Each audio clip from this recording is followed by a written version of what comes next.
আল্লাহ রাব্বুল আলামিন সূরা বাকারার 21 নং আয়াতে পরিষ্কারভাবে বলে দিয়েছেন, ইয়া আইয়ুহান নাসু উবুদু রাব্বাকুমুল্লাযী খালাকাকুম ওয়াল্লাযীনা মিন ক্বাবলিকুম লাআল্লাকুম তাত্তাকুন। হে মানুষেরা, তোমরা তোমাদের সেই রবের গোলামি করো যেই রব তোমাদেরকে সৃষ্টি করেছেন এবং তোমাদের পূর্বে যত মানুষ এসেছে সকল সৃষ্টিকে তিনি সৃষ্টি করেছেন। এই রবের গোলামি করো, ইবাদত করো। কিন্তু দেখা যাচ্ছে দুনিয়ার মায়ায় পড়ে, অবৈধ উপার্জনের মায়ায় পড়ে, অবৈধ উপার্জনের প্রতিযোগিতার মধ্যে আমি আপনি পড়ে গিয়ে আল্লাহর গোলামি ছেড়ে দিয়ে দিনে দিনে আমরা শয়তানের গোলাম হিসাবে পরিগণিত হচ্ছে, ঠিক কিনা? আল্লাহ রাব্বুল আলামিন একটি সুন্দর সমাজের বৈশিষ্ট্য বলতে গিয়ে তিনি বলেছেন, সূরা আরাফের 96 নং আয়াতে আল্লাহ রাব্বুল আলামিন বলেন, ওয়ালাউ আন্না আহলাল কুরা আমানু ওয়াত্তাকাউ লাফাতাহনা আলাইহিম বারাকাতিম মিনাস সামাই ওয়াল আরদ। কোন সমাজের লোকেরা যদি, কোন দেশের লোকেরা যদি বিশুদ্ধ ঈমানদার হয়, আল্লাহকে ভয় করে চলেন, লাফাতাহনা আলাইহিম, আমি তাদের জন্য অবশ্যই খুলে দেব বারাকাতিম মিনাস সামাই ওয়াল আরদ, আসমান এবং জমিনের বরকতের দরজা তাদের জন্য খুলে দেব। সুবহানাল্লাহ। কিন্তু দুঃখের বিষয়, যেই সমাজ হওয়ার কথা ছিল ঈমানদারে ভরপুর, যেই সমাজের মানুষ আল্লাহকে ভয় করে চলার কথা ছিল, সেই সমাজ আল্লাহকে ভুলে গিয়ে শয়তানকে বন্ধু রূপে গ্রহণ করে এমন সব কাজ করতেছে। বর্তমানে আমরা মৃত্যুর পর জান্নাতে যাব তো দূরের কথা, মনে হয় জাহান্নাম ছাড়া আমাদের গতি নাই। নাউযুবিল্লাহ। বর্তমান সমাজের দিকে তাকালে আমরা দেখতে পাই, স্বামী স্ত্রীর হক আদায় করে না, স্বামী স্ত্রীকে মর্যাদা দিতে জানে না, স্ত্রী স্বামীর সঠিক মর্যাদা দেয় না, ছেলে মেয়ে বাপ মার কথা শুনে না, বাপ মা ছেলে মেয়েদের হক আদায় করে না, সমাজের মুরব্বীদেরকে যুব সমাজ সালাম পর্যন্ত দেয় না, ঠিক কিনা? এগুলো কি চলছে? এই সমস্ত কাজ করার জন্য আমাকে আপনাকে আল্লাহ রাব্বুল আলামিন এত আদর করে সৃষ্টি করে নাই। সূরা ইনফিতারের মধ্যে আল্লাহ রাব্বুল আলামিন বললেন, ইয়া আইয়ুহাল ইনসানু মা গররাকা বিরাব্বিকাল কারীম। হে মানুষেরা, তোমার রবকে, আমার স্মরণ থেকে, তোমার রবের স্মরণ থেকে কোন জিনিস তোমাকে গাফেল রেখেছে? কোন জিনিস গাফেল রেখেছে? আল্লাযী খলাকাকা ফাসাওয়াকা ফাদারাক, যিনি তোমাকে এত সুন্দর ভারসাম্যপূর্ণ দেহ দিয়ে, সুন্দর চেহারা দিয়ে, শরীর দিয়ে তোমাকে তৈরি করলো, এই রবকে ভুলে গেছো। কি কারণে? কি কারণে ভুলে গেছো? আলহামদুলিল্লাহ, আগের আলোচনায় অনেক ফজিলত শুনেছেন, আমি আর ফজিলতের দিকে যাব না, আমি যাব হচ্ছে দায়িত্বের দিকে। এই সমাজ ধ্বংসের কিছু মৌলিক কারণ আছে, একান্ত প্রয়োজন ছাড়া ওঠার কোনো প্রয়োজন নাই। তাফসীরুল কুরআন মাহফিল, আমি তাফসীর করছি, একটু ভালো করে বুঝেন যে আল্লাহ রাব্বুল আলামিন মানুষকে সৃষ্টি করেছেন তার গোলামির জন্য। সূরা জাসিয়ার 56 নং আয়াত আল্লাহ রাব্বুল আলামিন বলেছেন, ওমা খালাকতুল জিন্না ওয়াল ইনসা ইল্লা লিয়াবুদুন, আমি মানুষ এবং জিনকে আমার গোলামি করার জন্য সৃষ্টি করেছি। তাহলে গোলামি মানে কি? গোলামি মানে হচ্ছে আমি যার অধীনে আছি তার যেমন আদেশ শুনবো, তার আবার কি নিষেধও শুনবো, কি ঠিক কিনা? আমি আপনার অফিসে কর্মচারী, আপনি শুধু আমাকে আদেশ করছেন, আদেশ শুনতেছি, আপনি কিছু কাজ নিষেধও করছেন। সাইফুল, এই কাজ নিষেধ করা যাবে না, আমি মানতেছি না। আমি কি আপনার ওইখানে চাকরি করার অধিকার রাখি? না। গোলামি করার অর্থ হচ্ছে আদেশ এবং নিষেধ দুইটাই মানতে হবে। আল্লাহ রাব্বুল আলামিন আমাকে আপনাকে এই দুনিয়াতে চলাফেরা করতে গিয়ে আল্লাহর গোলামি যদি আমি ঘোষণা দেই, আমি আল্লাহর বান্দা, অবশ্যই আল্লাহর আদেশও মানতে হবে, নিষেধও মানতে হবে।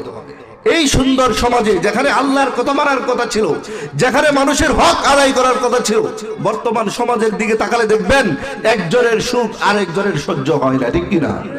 একজনের বদনাম আরেকজন বলতে পারলে মনে হয় শান্তি হয়, ঠিক কিনা? এরপরে প্রত্যেকটা চা স্টল মনে হয় এক একটা মিটিং, এক একটা সিনেমার হল। এই সমস্ত বিষয়গুলো কোরআন হাদিস দিয়ে জানা দরকার আছে না? যদি একটু মনোযোগ দেন, একটু ধৈর্য ধরেন, এই শীতের রাতে এমন কিছু কথা বলবো ইনশাআল্লাহ যেগুলো আমাদের আগে জানা ছিল না, জানলো এভাবে জানেন নাই। কারণ একটা বিষয়ে কথা বলি তো, এইগুলো খুবই গবেষণাপূর্ণ কথাবার্তা। এবার আসি, এত সুন্দর সমাজ ব্যবস্থা থাকার কথা ছিল, এই সমাজ বাংলোটাকে প্রথম মূল কারণ হচ্ছে শয়তান।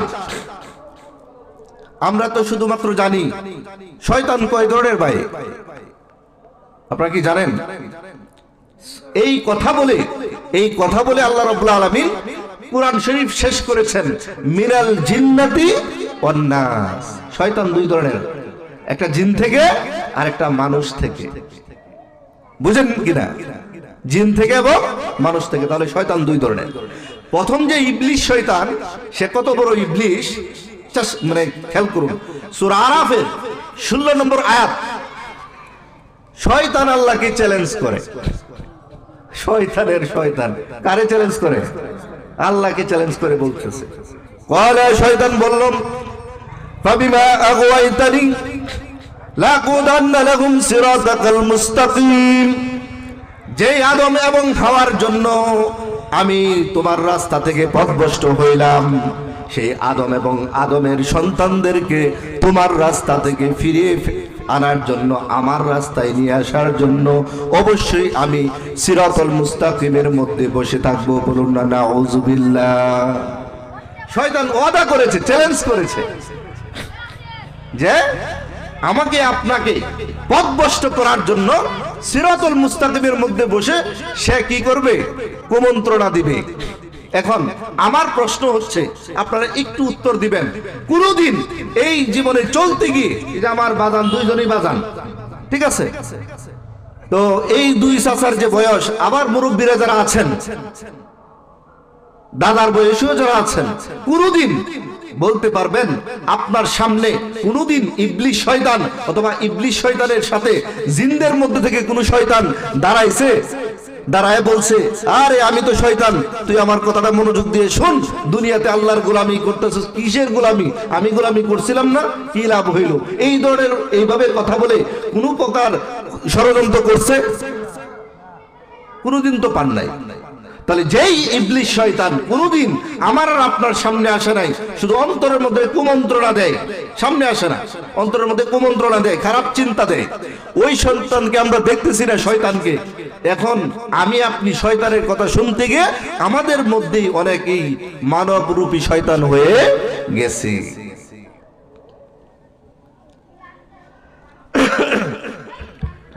মাইক কি করছে? মাইক তো গলা নষ্ট করে ফেলছে। একটু দাও।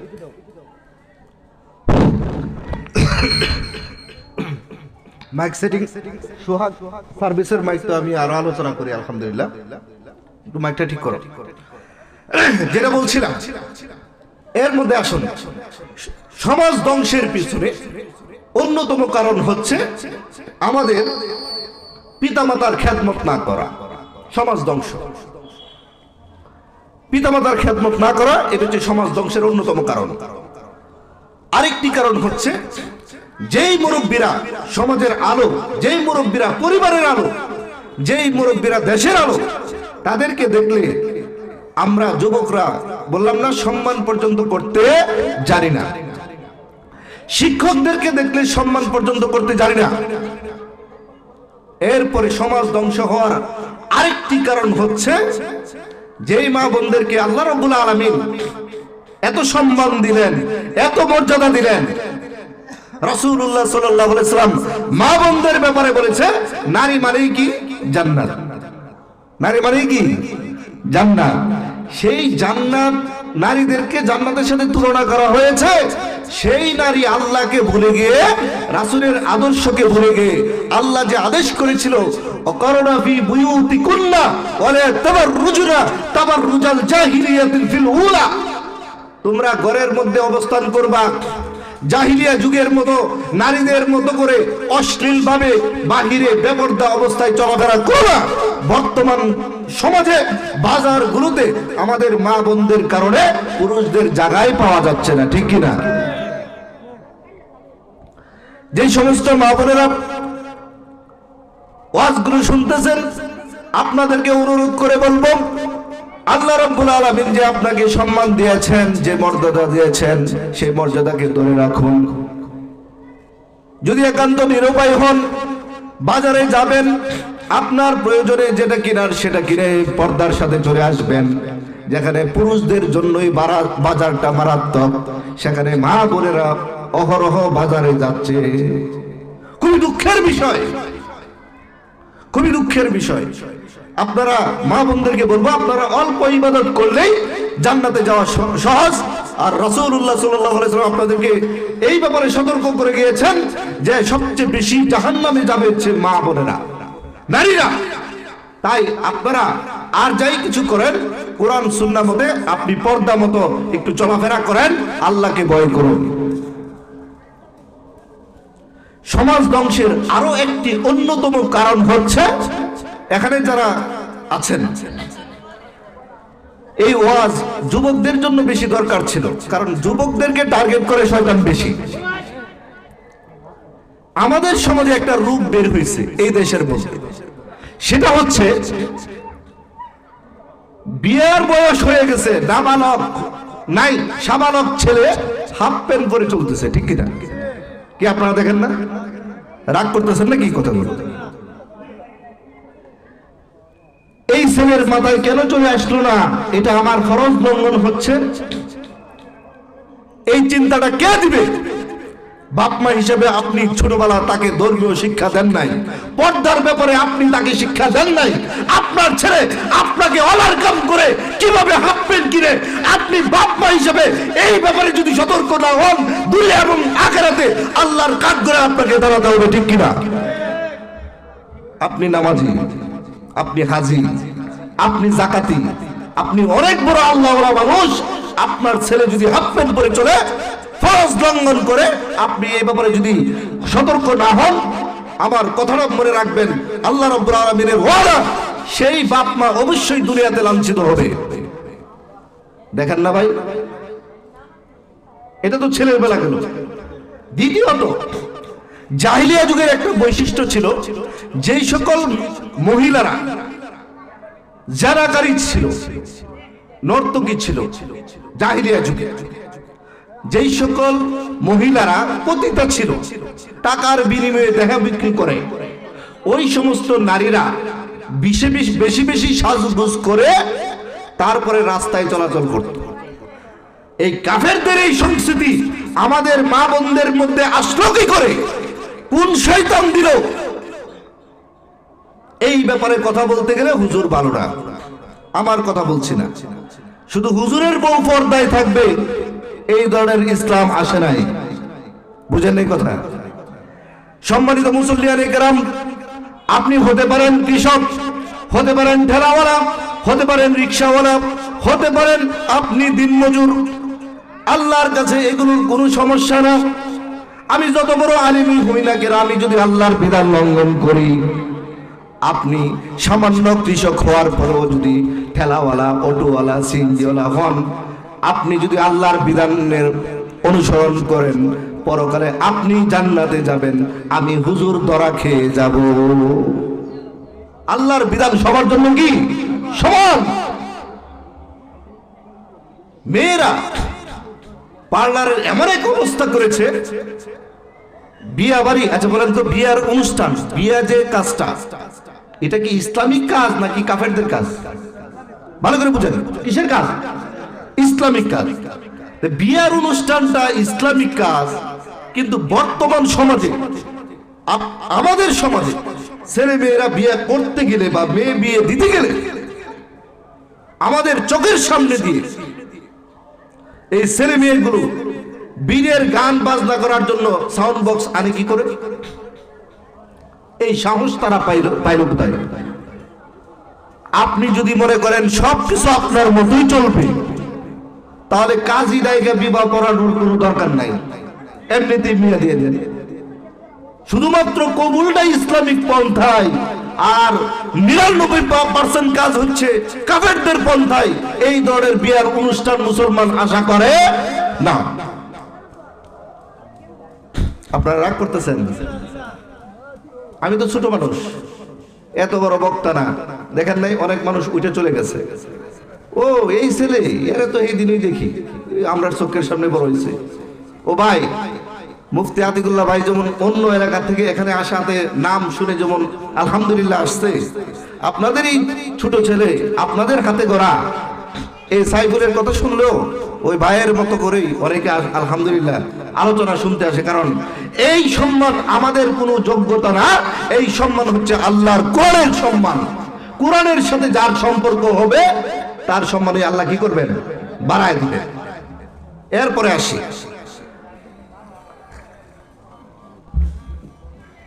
বিয়া বাড়িতে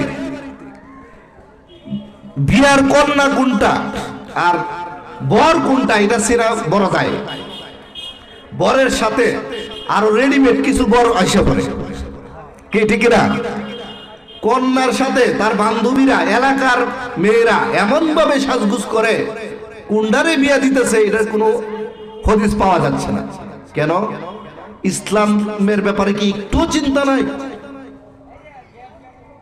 আমাদের মা বোনদেরকে বলবো, মেয়েদেরকে ইসলাম বুঝান, তাদেরকে আল্লাহর ভয় শিক্ষা দেন, ধর্মীয় শিক্ষা দেন, ছেলেদেরকে ইসলামের কথা বলেন, তাদেরকে বুঝান যে এভাবে চললে আমি দুনিয়া এবং আখিরাতে আল্লাহর কাছে অপরাধী হয়ে যাব, সমাজের কাছে লাঞ্ছিত হব, অপমানিত হব।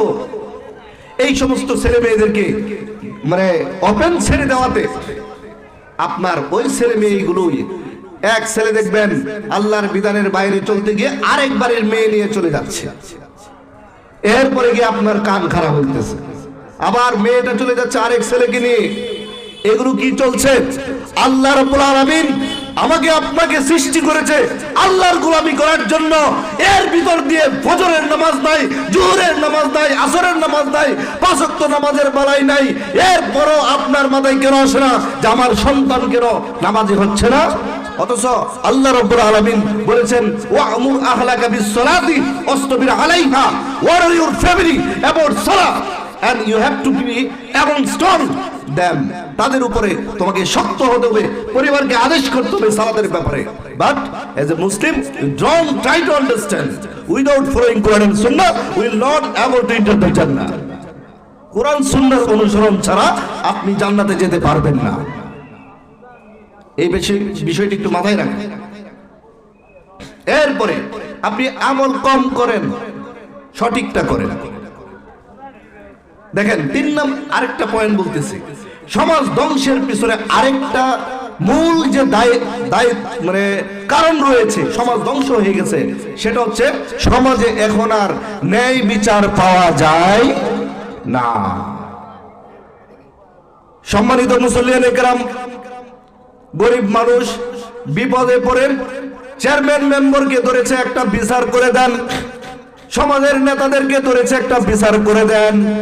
এই বিচারের মধ্যে 2টা গ্রুপ হয়ে যায়, একটা সৎ আর একটা অসৎ। অসৎ বাহিনী বলে যার পক্ষের টাকাটা আমার পকেটে বেশি আসবে, রায়টা তার পক্ষে আমরা দিব। বলুন না নাউজুবিল্লাহ। মিথ্যা কথা বললাম? যদি বিচার প্রার্থী গরিব হয়, গরিবের উপর অত্যাচার, অপরাধ করছে গরিব মানুষ, গরিব মানুষের কোনো অপরাধ নাই, ঘুরায় ফেরায় দরবারিরা টাকা খায়া এই রায় দলির পক্ষে দিয়া দেয়, ঠিক কিনা? আপনি মুসলমান দাবি করেন না, আমি আপনি মুসলমান হব, অথচ আল্লাহ রাব্বুল আলামিন বলেছেন ফাহকুম বাইনান নাস বিল আদল। হে নবী, আপনি মানুষের মধ্যে ন্যায় বিচার করেন। ওয়ালা তুদলু হুকম, ওয়ালা তুদলু, আর তাদেরকে ঘুষ দিবেন না। ইলাল হুকাম, যারা বিচার করে, বিচারক, তাদেরকে ঘুষ দিবেন না। কোনদিন দেখছেন আপনার সমাজে আছে বলেন তো, সমাজের নেতাকে, মসজিদের যিনি ইমাম, উনি সমাজের নেতা নাকি আরো নেতা আছে? বুঝেন নাই কথাটা? বুঝেন নাই? জি, যিনি এই সমাজের চেয়ারম্যান, উনি যে রাজনৈতিক নেতা। যিনি মসজিদের খতিব, তিনি হচ্ছে কি ধর্মীয় নেতা। এখন বলেন, দুই নেতা একসাথে হইলে বিচারটা সুন্দর হইতো না?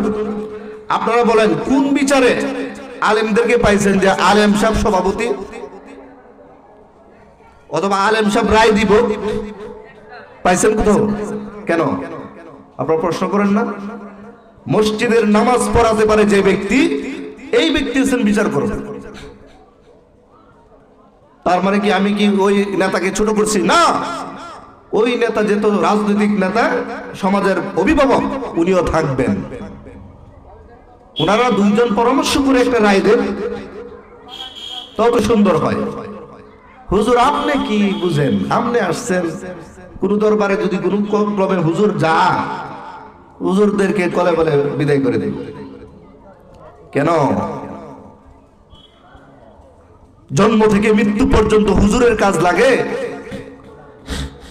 আর দুনিয়ার যত আকাম কুকাম আছে, এইগুলো দামাচাপা দেওয়ার জন্য আলেম সাহেব কথা বললে আলেম সাহেব খারাপ, এইগুলো করা যাবে না। সমাজের মধ্যে ন্যায় বিচার যদি প্রতিষ্ঠা করতে পারি, ন্যায় বিচার কিভাবে প্রতিষ্ঠা করব? জি, আমি আমার অন্তরে আগে ন্যায় বিচার প্রতিষ্ঠা করব, যে আমি অন্যায় করব না ইনশাআল্লাহ। এরপরে আমার পরিবারের মধ্যে কাউকে অন্যায় করতে দিব না। ও ভাই, 100 পরিবারের যদি 100 জন ব্যক্তি থাকি, এই সমাজে যদি 100 পরিবার থাকে, 100 পরিবারের পুরুষ যদি এই সিদ্ধান্ত নেয় আমি নিজেকে সংশোধন করব, আমার পরিবারকে সংশোধন করব, তাহলে কয়শো ঘর পরিবর্তন হইল? 100। তাহলে এই সমাজ কি হয়ে গেল? পরিবর্তন হয়ে গেল। কিন্তু এই জিনিসটা আমাদের মধ্যে নাই। এরপরে দেখেন, সমাজের মধ্যে অশ্লীলতা, বেহায়াপনা, মাদক জুয়া ভরে গেছে। মাদক জুয়া ভরে গেছে। মাদক এমন ভাবে আক্রান্ত করেছে, জুয়া এমন ভাবে আক্রান্ত করেছে, ওই আর্জেন্টিনা ব্রাজিল খেলবো, এটা আমার আর আপনার ছেলে মেয়ে বাজি ধরতেছে এই বাংলাদেশ বুঝে, ঠিক কিনা? এটা তো জুয়া। তাহলে এই যে জুয়া খেলতেছে, তার মাথায় আসলো কিভাবে? ওই কাফেররা কিভাবে আমাদের বন্ধু হয়, তাদের জন্য বাংলাদেশের অনেক ছেলে মেয়ে মারা যায়, ঠিক কিনা? এরপরে আরেক আযাব আসছে, এর নাম হচ্ছে বিটিএস, ইসলামের চরম দুশ্মন। এক প্রকার চরম দুশ্মন এই ছেলে মেয়েদেরকে, যুবক ছেলে মেয়েদেরকে টার্গেট করে ধ্বংস করে দিচ্ছে। আর সাম্প্রতিক, একেবারে সাম্প্রতিক যে ঘটনাটা আসতেছে, আপনাদেরকে বলে যাচ্ছি আজকের মাহফিল থেকে, সতর্ক করে যাচ্ছি, সেটা হচ্ছে ট্রান্সজেন্ডার। ট্রান্সজেন্ডার কি? সংক্ষেপে বলে যাচ্ছি, ছেলে মেয়ের সাজগুজ করবে, সমাজ বলতে পারবে না। মেয়ে ছেলের মতো সাজুগুজু করে চলবে, সমাজ বলতে পারবে না। বাংলাদেশ সংবিধানে অলরেডি এই আইন খসড়া হয়ে গেছে। আমার সম্ভবত আর 1-2 মাসের ভিতরে এই আইন কার্যকর করে ফেলবে। ও মুসলমান, কোথায় ঘুমিয়ে আছেন? এই সমস্ত আইন যদি সংসদে পাশ হয়, আমার আপনার ছেলে আমাকে আপনাকে গলার মধ্যে ছুরি করবে, ধরে হইল সে কাফেরদের অনুসরণ করবে। নাউযুবিল্লাহ।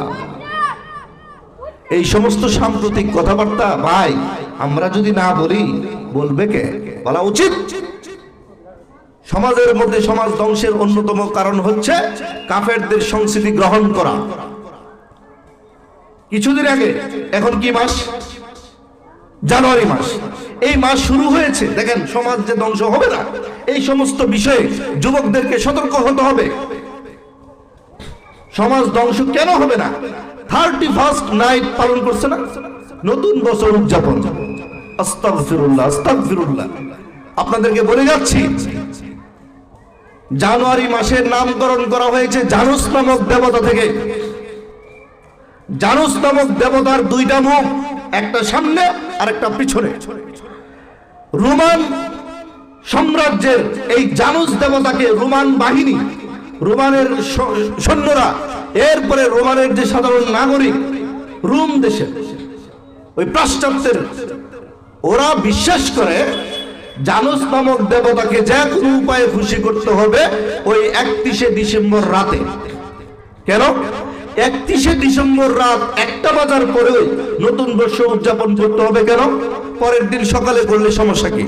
কারণ জানুস নামক দেবতার দুইটা মুখ, তারা বিশ্বাস করে পিছনের মুখ দিয়ে তারা অতীত জানে, ওই দেবতা অতীত জানে, আর সামনের মুখ দিয়ে ভবিষ্যৎ জানে।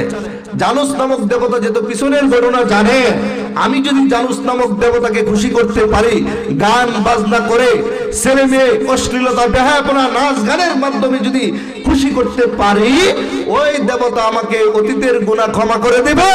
ভবিষ্যৎ যেহেতু জানে, তাই সে খুশি থাকলে ভবিষ্যতে আমার ভবিষ্যৎটা ভালো হবে। বলেন না নাউজুবিল্লাহ। আপনারা একটু বলবেন, এটা কি নববর্ষ পালন নাকি হিন্দুদের পূজা পালন? পূজা পালন। কিসের ভিতর কি রয়েছে আমি আপনি জানি না। আস্তাগফিরুল্লাহ। এরপরে সামনে আসতেছে 14 ফেব্রুয়ারি। 14 ফেব্রুয়ারি নাকি বিশ্ব ভালোবাসা দিবস, অথচ এটা আমরা তালাশ করে দেখলাম, একটু গাড়াগাড়ি করে দেখলাম, এটা বিশ্ব ভালোবাসা দিবস না, বিশ্ব বেহায়া দিবস। কারণ ছেলে মেয়ের প্রেম প্রীতির মধ্যে ছেঁকা খায়া একটা আরেকটা মরে গেছে গা, এই সমস্ত অশ্লীলতা বেহায়াপনা, এটা আমার আপনার ছেলে মেয়ে গ্রহণ করেছে। 14 ফেব্রুয়ারির নামে অনেক ছেলে মেয়ে জিনা কাজে লিপ্ত হচ্ছে, অশ্লীলতায় লিপ্ত হচ্ছে, আমি আপনি ঘুমিয়ে রয়েছি। কেন? সম্মানিত মুসল্লিয়ানে কেরাম, আল্লাহ রাব্বুল আলামিনকে ভয় করুন। না জানি কখন আমি আপনি আল্লাহর ডাকে চলে যাই, এটা আমি আপনি জানি না। আল্লাহ রাব্বুল আলামিন বলেছেন, ইজা জাআ আজালুহুম লা ইস্তাখিরুনা সাআতাও ওয়া লা ইস্তাকদিমুন। যখন মৃত্যু চলে আসবে, তোমার 1 মিনিট 1 পা আগে অথবা পরে তোমাকে সময় দেওয়া হবে না। আল্লাহ রাব্বুল আলামিন সূরা ইউসুফের 106 নং আয়াতে বলে দিয়েছেন, ওমা ইউমিনু আকসারুহুম বিল্লাহ ইল্লা ওয়া হুম মুশরিকুন। অনেকেই ঈমানের দাবি করে, অনেকেই ঈমানের দাবি করে, কিন্তু আমার দৃষ্টিতে আল্লাহ বলতেছে আমার কাছে তারা ঈমানদার নয়, বরং মুশরিক। সমাজ ধ্বংসের অন্যতম কারণ হচ্ছে আমরা ধর্মীয় কাজের ব্যাপারে সতর্ক না হওয়া। শিরক বেদাত ভরে গেছে এই সমাজ। সমাজ ধ্বংস হবে না কেন? আমলের মধ্যে ছোট্ট একটি যদি শিরক থাকে, আমার আর আপনার আমল বাতিল হয়ে যাবে। মরার পরে আমি আপনি যদি আল্লাহর কাছে মুশরিক হয়ে উঠি, এর চেয়ে বড় হতাশা আর ক্ষতিগ্রস্ত আর কিছুই না। এই সমাজ ধ্বংস হওয়ার অন্যতম কারণ ধর্মের নামে শিরক চলতেছে। ধর্মের নামে, যেমন কিছু বলবো কিনা, রাগ করতেছেন না তো? একটু সময় দেন। ধর্মের নামে কি কি শিরক চলতেছে একটু জানা দরকার আছে ভাই। প্রথম যে কথাটা বলবো এটা সাম্প্রতিক ঘটনা। সেটা হচ্ছে, আমাদের দেখলাম আমাদের সমাজে অনেক মা বোনেরা আছেন, ওনাদের আবেগ এত বেশি, মাঝে মধ্যে পুরুষরাও আছেন, পাগলা মসজিদে দান করে, মান্নত করে। আপনার দৃষ্টিতে আমি যত ছোট হুজুরই হই না কেন, যত ছোট মানুষই হই না কেন, যত ছোট মানুষ হই না কেন, নগণ্য মানুষ হই না কেন, আমি বলে গেলাম, কারো বিস্তারিত জানতে চাইলে আমার সাথে তো প্রতিদিনই দেখা হবে ইনশাআল্লাহ। পাগলা মসজিদে এখন যা চলতেছে দানের নামে, মান্যতের নামে, এটা সুস্পষ্ট শিরক। আপনারা বলতেই পারেন যে মসজিদে দান করলেও শিরক হয়।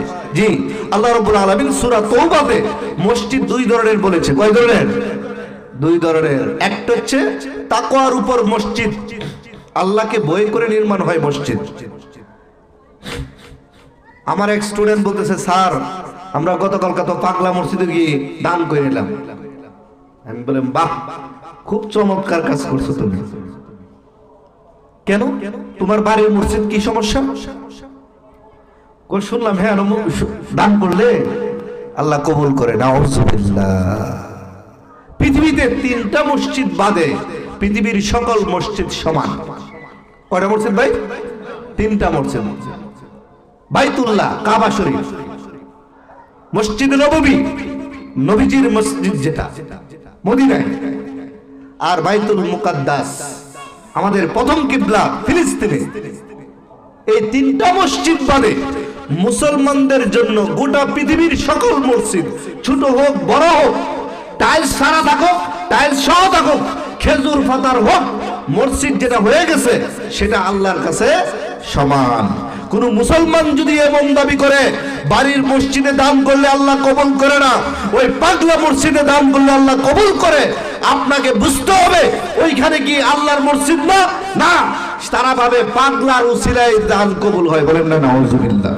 এটা মসজিদ নাই, এখন এটা মাজার হয়ে গেছে। আল্লাহর রাস্তে ইমানকে হেফাজত করতে হলে, সমাজকে সুন্দর করতে হলে, ধ্বংসের হাত থেকে সমাজকে বাঁচাতে হলে এই সমস্ত আবেগকে নিয়ন্ত্রণ করতে হবে। আর সকল প্রকার মাজার এবং বন্ড পীর এগুলোকে পরিহার করতে হবে। মা বোনদের আবেগ বেশি, আগরবাতি থেকে শুরু করে গরু ছাগল পর্যন্ত সব দান করে, গলার হার পর্যন্ত দান করে। আপনার পরিবারের মধ্যে অনেক আত্মীয় আছে না খেয়ে মারা যাচ্ছে, আপনার হার দিয়ে দিচ্ছেন পাগলা মসজিদে, আপনার হার দিয়ে দিচ্ছেন এমক মাজারে, পীরের দরবারে। আপনার মতো নায়ক ড্রাইভার আর হতে পারে না, পারে না। আপনি আত্মীয়দেরকে দেখতে চান না। আপনার সমাজের মধ্যে অনেক মানুষ আছে না খেয়ে মরতেছে, ঠিক কিনা? এই দ্রব্যমূল্যের ঊর্ধ্বগতির বাজারে অনেক পরিবার, অনেকে হয়তো আমরা পারি না, কিন্তু যারা পারি সামর্থ্য রাখি আত্মীয়দের খোঁজ দেন, আত্মীয়দের হক আদায় করেন, কিন্তু সেটা আমরা করছি না। এরপর দেখেন মা বোনেরা, মা বোনদেরকে নিয়ে একটু আলোচনা না করলেই নয়, তারা কি পরিমাণ শিরক করে।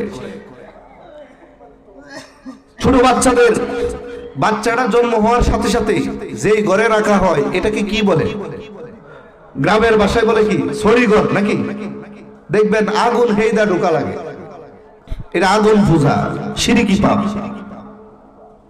হাত মুখ ধুইবেন অথবা উযু করবেন, ঢুকবেন। বাইরে থেকে আসছেন, হাত পায়ে ময়লা আছে, এটা আপনি ধুয়ে নিবেন। কিন্তু এই যে আগুন হেদা, এই অবস্থা, এটা কিন্তু শিরকি গুনাহ। এটা মা বোনেরা বেশি করে। হাতের মধ্যে সরিষার গোট, মানে কি বাদে? এটা গুটলি নাকি? হ্যাঁ, সরিষার দানা বাঁধে, এটা হিন্দুদের পন্থা। লাল সুতা বাঁধে, হিন্দুদের পন্থা। এগুলো শিরক, সুস্পষ্ট শিরক। ছোট বাচ্চাদেরকে নজর যেন কেউ না দিতে পারে, তাই কপালের মধ্যে কালো টিপ দেয়, দেখি না? যদি এই মনে করে কোনো বাচ্চাকে কালো টিপ দেন যে এই বাচ্চাকে কেউ যেন ক্ষতি না করতে পারে। আচ্ছা বলেন তো, ভালো মন্দর মালিককে? আপনি না তাকদিরে বিশ্বাসী? ভালো মন্দ আল্লাহর পক্ষ থেকে আসবে। যদি এই নিয়তে বাচ্চাকে সাজান যে এখানে টিপ দিয়েছি, কালো টিপ দিয়েছি, কাজল দিয়েছি, যাতে করে অন্যরা ক্ষতি করতে না পারে, তাহলে আপনি শিরকি পাপ করছেন। এই সকল ব্যাপারে সতর্ক হন। এরপরে আমাদের যারা ব্যবসায়ী ভাইরা কিছু কাজ করি, আমাদের সমাজে আরো কিছু কাজ আছে যেগুলো হচ্ছে শিরকের অন্তর্ভুক্ত। দোকান খুললেই শুরুতে বাকি দেওয়া যাবে না মনে করে নাকি? জি, এগুলো চিন্তা চেতনা করা, কুলক্ষণ, হ্যাঁ কুলক্ষণ মনে করা, কুসংস্কার মনে করা, এগুলো হচ্ছে অন্যতম শিরক। এগুলো করা যাবে না ভাই, আল্লাহর হস্তে এগুলো করা যাবে না। সোমবারে বাঁশ কাটা যাবে না। এরপরে উষ্ঠা খাইলে চড়ার পথে যদি হুজুম খায় আর না জানি কি হয়, সামনে আগাইতে চায় না, অথচ বের হওয়ার সময় আপনি বিসমিল্লাহ বলে বের হবেন, বিসমিল্লাহি তাওয়াক্কালতু আলাল্লাহ এই কথা বলে বের হবেন। এই সমস্ত আমল। এরপরে সূরা ফাতিহা পড়ার, ফজরের নামাজ পড়ার পরে আপনি সূরা ফালাক এবং নাস যদি চান, এর সাথে সূরা ইখলাস, 3টা সূরা পড়ে সামনে এভাবে হাতে ফু দিয়ে সামনের সাইড শুধু এভাবে মাসেও করে দেন, সামনের সাইড, পিছনের সাইড। মাগরিবের নামাজ পড়ে আবারও এই 2 সূরা পড়ে ফালাক নাস এভাবে ফু দিয়ে আপনি সামনের সাইড মাসাও করে দেন। আল্লাহর কসম করে বলছি, পৃথিবীর এমন কোন শক্তি নাই আপনার ক্ষতি করতে পারে ইনশাআল্লাহ। এই সূরা ফালাক নাস আল্লাহ রাব্বুল আলামিন আপনাকে আমাকে প্রোটেকশন দেওয়ার জন্যই নাজিল করেছেন। এগুলো কি সুস্পষ্ট শিরক চলতেছে। এরপরে যেই কথাটা না বললেই নয়, একটু বলতে হবে মাদক। দেখেন রাসূলুল্লাহ সাল্লাল্লাহু আলাইহি ওয়াসাল্লাম বলেছেন, শেষ জামানায় আমার উম্মতরা মদ খাবে, মাদক দ্রব্য খাবে, কিন্তু নাম দিবে ভিন্ন। নাম দিবে কি? ভিন্ন। নাম দিবে ভিন্ন, কিন্তু খাবে মাদক, খাবে মদ। এর কিছু বাস্তব উদাহরণ বলে যায়। এই সমাজ চলে আসছে, শেষ জামানা চলে আসছে। ও ভাই, আপনারা কি আবেগের চোটে অনেক সময় গরমের মধ্যে ঠান্ডা হওয়ার জন্য পেপসি খান না? ভালো করে মাথায় রাখেন, Pepsi, Tiger, bulldozer, 7 up, Coca Cola, এগুলোতে প্রত্যেকটা এগুলো কেনার আগে একটু চেক করেন না, ওইখানে লেখা আছে ক্যাফেইন। ক্যাফেইন 1%, 2% এভাবে লেখা আছে। ক্যাফেইন মানে হচ্ছে অ্যালকোহল, যে মদ, এটা বাঙালি শিখে ফেলছে। অ্যালকোহল, মদ, এটা শিখে ফেলছে। আগে লেখা থাকতো অ্যালকোহল, এখন অ্যালকোহল লেখা থাকে না, এখন হচ্ছে ক্যাফেইন। অ্যালকোহলের চেয়ে 1000 গুণ পাওয়ারই ক্ষতিকর হচ্ছে ক্যাফেইন। মুসলমান আমরা দাবি করি না? এই ইসরায়েলি পণ্য খেয়ে, ইসরায়েলি পণ্য খাওয়া মানে হচ্ছে মুসলমানদের রক্ত চুষে খাওয়া। নাউযুবিল্লাহ। আমি আপনি এটা খাচ্ছি। এরপরে এটা না যুব সমাজকে দিল শয়তানে। এখন মনে করেন আমরা যে হুজুররা তো বাদ যায়নি, আমাদেরকে শয়তানে দিছে কিছু। শুধু যুবকদের দোষ দিব? আমাদেরও তো কিছু দোষ আছে। এরপরে মা বোনদেরও কিছু দোষ আছে, এগুলো তো বলতে হবে। জি ভাই, টোবাকো কিলস, তামাক হত্যা করে। ধূমপান বিষপান, ধূমপান স্বাস্থ্যের জন্য ক্ষতিকর। ও ভাই, এগুলো লেখা থাকে না? ধূমপান গর্ভের সন্তান নষ্ট করে, লেখা থাকে কিনা? এমন কোন ব্যক্তি বলতে পারবেন ধূমপান করলে, বিড়ি সিগারেট খাইলে শরীরের জন্য উপকার? উপকার না ক্ষতি? ক্ষতি। জি, তামাক পাতা, আগে আমাদের এলাকায় তামাক পাতা চাষ হইত। এই পাতা যখন শুকানো হয়, পাতা যখন পাতার মতো থাকে, শুকনা পাতা, এটাকে বলা হয় সাদা পাতা অথবা পাতা। এটা মা বোনেরা খুব পানের সাথে খাইতেছে। এটা কিন্তু তামাক, মাদক দ্রব্য। এরপরে এটা যখন গুঁড়া করে বিড়ির ভিতরে, সিগারেটের ভিতরে দেওয়া হচ্ছে, এটার নাম কি হয়ে যাচ্ছে ভাই? সুগা। কি হয়ে যাচ্ছে? উপাদান একটাই। এরপরে এটা যখন কোট্টার মধ্যে ঢুকে যাচ্ছে, এটার নাম হয়ে যাচ্ছে জর্দা। একই জিনিস, একই জিনিস। তার মানে হুজুর আমরা জর্দা খাই বিধায় এটা হালাল হয়ে যাবে না।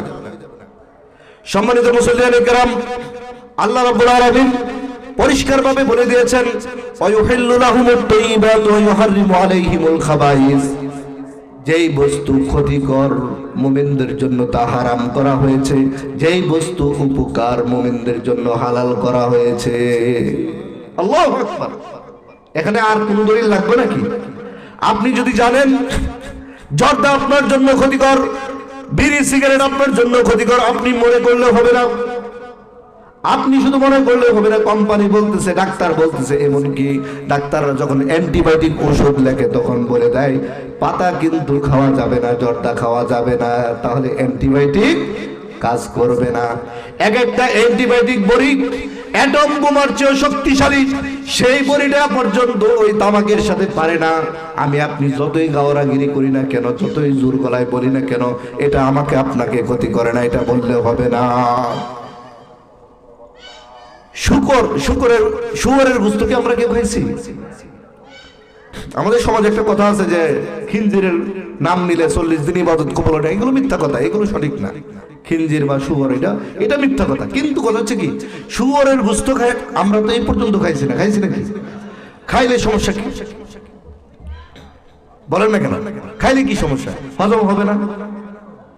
হিন্দু বেড়ার ফেড়া যদি হজম হয়, বা যারা শুকর খায় তাদের পেটে যদি হজম হয়, তাদের পেটের মধ্যে যে যন্ত্রপাতি, আমার পেটের মধ্যে কি আল্লাহ তাআলা এই যন্ত্রপাতি দিছে না? একই তো যন্ত্রপাতি, তাহলে পেটে তো হজম হবে, তাহলে খাইলে সমস্যা কি? অবশ্যই আপনি তখন মাথায় রাখেন এটা কি আল্লাহ নিষেধ করেছে, ঠিক না? এখানে ভালো না মন্দ না খারাপ না কি এটা না, খিঞ্জেরের গোশত আল্লাহ হারাম করেছেন। যতই উপকারী হোক, যতই ক্ষতিকর হোক, যতই কিছু হোক না কেন, আমার এইগুলো ব্যাখ্যা না, আল্লাহ নিষেধ করেছেন। ওই যে আল্লাহর গোলামের একটা শর্ত কি, আল্লাহ যা নিষেধ করেছে তা কি করতে হবে? ছেড়ে দিতে হবে। তাহলে ওই খিঞ্জেরের গোশত পেটের মধ্যে হজম হওয়ার পরও আমি আপনি ঢুকাচ্ছি না। আর বিড়ি সিগারেট এগুলো আল্লাহ তামাক দ্রব্যের অন্তর্ভুক্ত। ইন্নামাল খামরু, খেয়াল করেন, ইন্নামাল খামরু আরবি শব্দ, কোন শব্দের সাথে যদি আলিফ লাম যোগ হয় তাহলে এইটা একটা থাকে না, সিঙ্গেল থাকে না, প্লুরাল হয়ে যায়, বহুবচন হয়ে যায়, বহুবচন অনেকগুলো।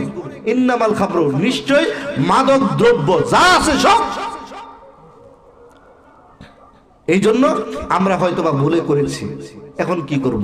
এখন সলিউশন কি? প্রথমত এই মাদক দ্রব্যগুলো ছেড়ে দিতে হবে, ছেড়ে দিয়ে আল্লাহর কাছে তওবা করে ফেলতে হবে। রব্বানা যালামনা আনফুসানা ওয়া ইল্লাম তাগফির লানা ওয়া তারহামনা লানাকুনান্না মিনাল খাসিরিন। রব্বানা যালামনা, হে আমাদের রব, আপনার আদেশ না মানার মাধ্যমে আমরা নিজেদের উপর জুলুম করেছি। ওয়া ইল্লাম তাগফির লানা, আপনি যদি আমাকে ক্ষমা না করেন, আমাদেরকে যদি ক্ষমা না করেন, ওয়াতারহামনা, আমাদের প্রতি যদি রহম না করেন, লানাকুনান্না মিনাল খাসিরিন, পরকালে যারা জাহান্নামে যাবে, পরকালে যারা ক্ষতিগ্রস্ত হবে, তাদের মতো আমরা ক্ষতিগ্রস্ত হয়ে যাব। দয়া করে আপনি মাফ করে দেন। সুবহানাল্লাহ। তাহলে আমরা কি করতে হবে ভাই? কি করতে হবে? তওবা করতে হবে। তওবা সূরা নিসার 110 নম্বর আয়াত মিলাই নেবেন। সূরা নিসার 110 নম্বর আয়াত আল্লাহ রাব্বুল আলামিন স্পষ্ট ভাবে বলে দিয়েছেন, ওমাই ইয়ামাল সুআন, যে ব্যক্তি খারাপ কাজ করে, যে ব্যক্তি খারাপ কাজ করে, আও ইজলাম নাফসাহু, অথবা সে নিজের উপর জুলুম করে, এতদিন অত্যাচার করেছেন, মানে নিজেকে পাপ করতে করতে নিজের উপর জুলুম করেছেন,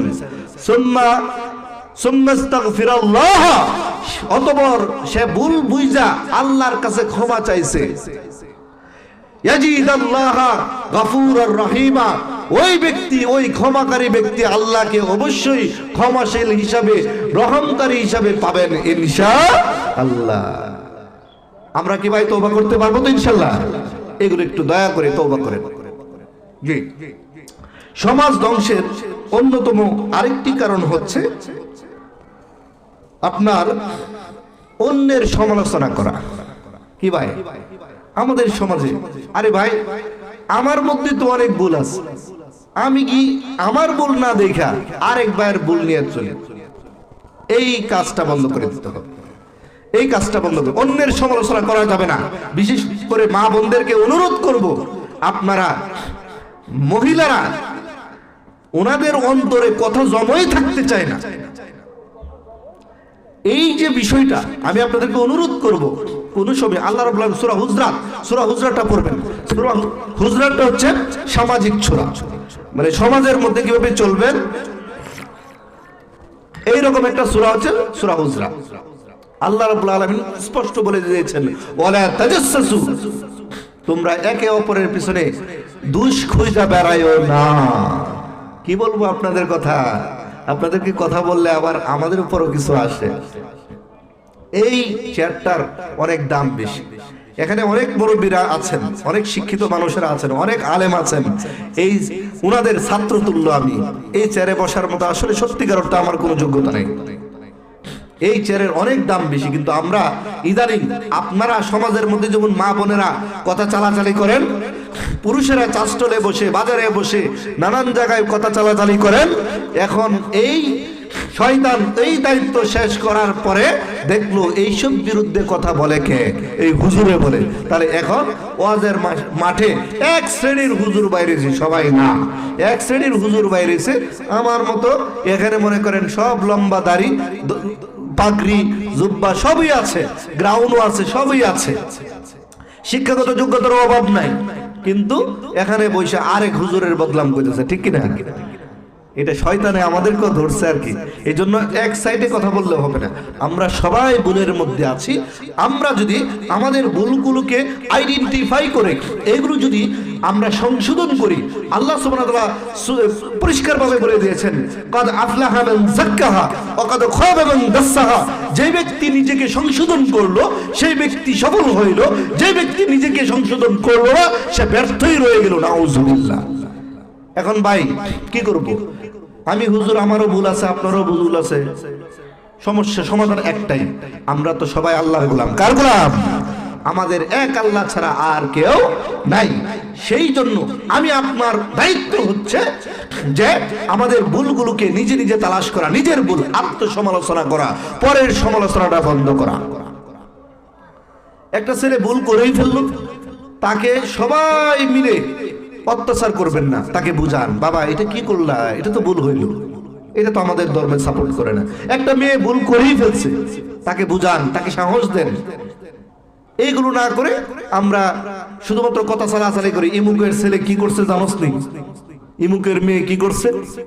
আর এদের গোষ্ঠী নষ্ট, মানে কথা শুরু হয়েছে।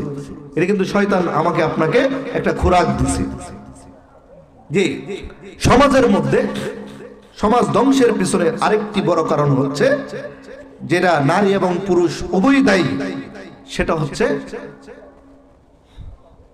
আপনার পরকীয়তা। পরকীয়তা।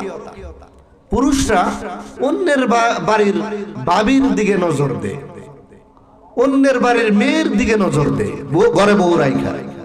আবার মহিলারা, স্বামীরা বিদেশ আছে, মাথার ঘাম পায়ে ফেলে কষ্ট উপার্জিত টাকা পাঠাচ্ছে। এই মেয়ে ইসলাম জানে না, ইসলাম মানে না, পরিবারের শ্বশুরকে মানে না, শাশুড়িকে মানে না, জামাইকে প্রেসার দেয় আর টাকা দেয়। এই টাকা দিয়ে গরম গরম বাজারে গিয়ে মার্কেট করে আসতেছে। অনেকে আমাদের কাছে অনলাইনে ফতোয়া, অনেক ভাই যারা সৌদি আরব থাকে, বিদেশে থাকে, তারা অনলাইনে আমাদের কাছে অনেক ফতোয়া জিজ্ঞেস করে আর এই কষ্টগুলো শেয়ার করে, যে সারাটা জীবন ধ্বংস করে দিচ্ছি এই আদরের বউয়ের জন্য।